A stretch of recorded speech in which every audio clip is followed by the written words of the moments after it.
Halo semua, balik lagi di channel Hikam_Vlog. Apa kabar kalian semua? Semoga kalian sehat selalu dan jangan lupa jaga kesehatan kalian di masa pandemi.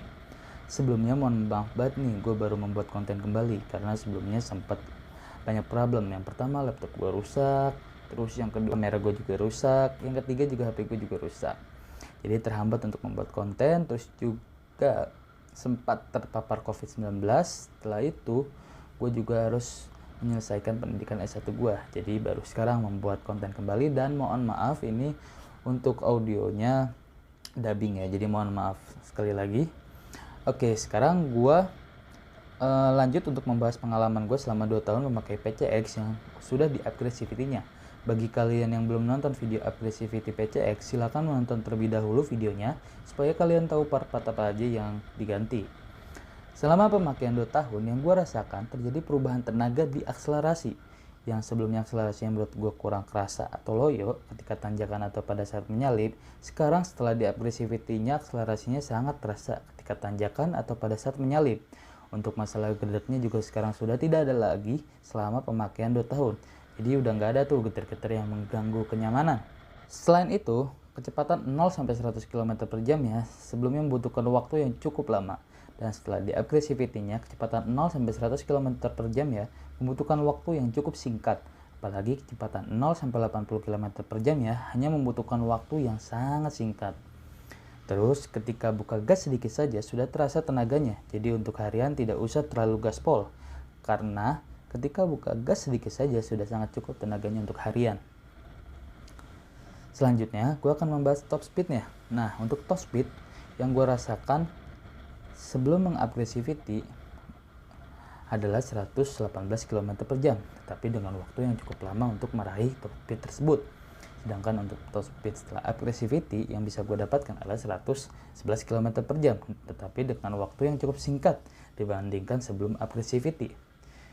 Ya memang ada sedikit pengorbanan ya jika ingin akselerasi powerful tapi top speed terbatas.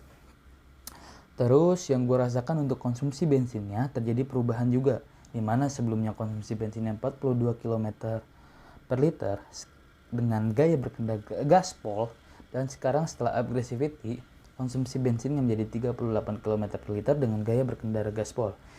Ya emang wajar sih kalau misalnya ingin powerful pasti membutuhkan konsumsi bensin yang banyak juga. Oke, jadi kesimpulannya kelebihan dari upgrade CVT ini adalah akselerasi yang lebih terasa dari sebelumnya, sehingga sangat cocok untuk digunakan di perkotaan untuk slap-slip dan touring ketika ada tanjakan yang curam. Ini disebabkan karena efek penggunaan roller yang ringan, per kampas ganda dan per CVT dengan RPM yang lebih tinggi dari sebelumnya, yang menghasilkan akselerasi lebih baik dibandingkan sebelumnya. Yang kedua, tidak redek lagi. Ini disebabkan karena pemakaian mangkok CVT yang berlubang yang berfungsi untuk mengeluarkan debu kampas ganda keluar dari mangkok CVT-nya, sehingga tidak terjadi slip antara mangkok CVT dengan kampas ganda. Yang ketiga, dapat meraih top speed dengan waktu yang cukup singkat dibandingkan sebelumnya. Ini disebabkan karena penggunaan per kampas ganda dan per CVT dengan RPM yang lebih tinggi dari sebelumnya, yang menghasilkan waktu yang cukup cepat untuk meraih top speed. Dari kelebihan tersebut ada beberapa kurangan yang gue rasakan. Nah, yang pertama adalah gerungan CVT agak berisik dari sebelumnya ketika gaspol. Ini disebabkan karena penggunaan roller yang lebih ringan dan per kampas ganda dengan RPM yang tinggi, yang menyebabkan gerungan yang agak berisik. Terus yang kedua, top speed terjadi penurunan dari sebelumnya. Ini disebabkan penggunaan roller yang ringan, karena fungsi dari roller yang ringan adalah untuk meningkatkan akselerasi. Jadi untuk top speednya tertahan di 111 km per jam. Terus yang ketiga, konsumsi bensin agak sedikit boros. Ini dikarenakan pada saat waktu akselerasi RPM-nya tinggi, jadi bensin juga terpompa dengan cepat. Yang keempat, kampas ganda yang cepat habis ini dikarenakan terjadi gesekan di RPM tinggi ketika akselerasi antara kampas ganda dengan mangkok CVT berlubang, yang menyebabkan kampas ganda cepat habis. Yang kelima, yaitu efek G-force yang kuat dari akselerasi, sehingga penumpang merasa seperti mau jatuh ke belakang ketika gaspol, dan kaki penumpang akan merasa sedikit pegal karena menahan efek G-force.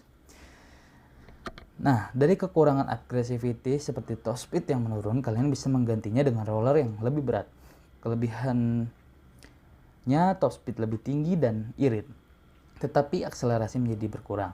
Tapi jika kalian tidak ingin mengorbankan akselerasi, kalian bisa mix antara roller yang ringan dengan roller yang berat. Kelebihannya yaitu akselerasi dan top speed yang tinggi, serta konsumsi tetap irit dan efek G-force yang tidak terlalu kuat, jadi nyaman buat penumpang.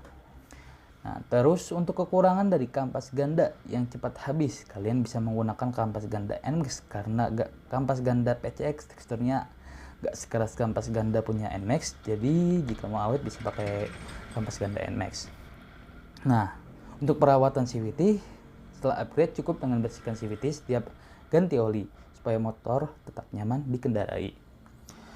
Oke, jadi mungkin cukup sekian pembahasan dari pengalaman gue selama 2 tahun memakai PCX yang telah di-upgrade CVT-nya. Mohon maaf jika masih banyak kekurangan, dan kalian bisa share juga pengalaman kalian selama pemakaian Honda PCX di kolom komentar ya. Thanks for watching, jangan lupa like, comment, and subscribe ya.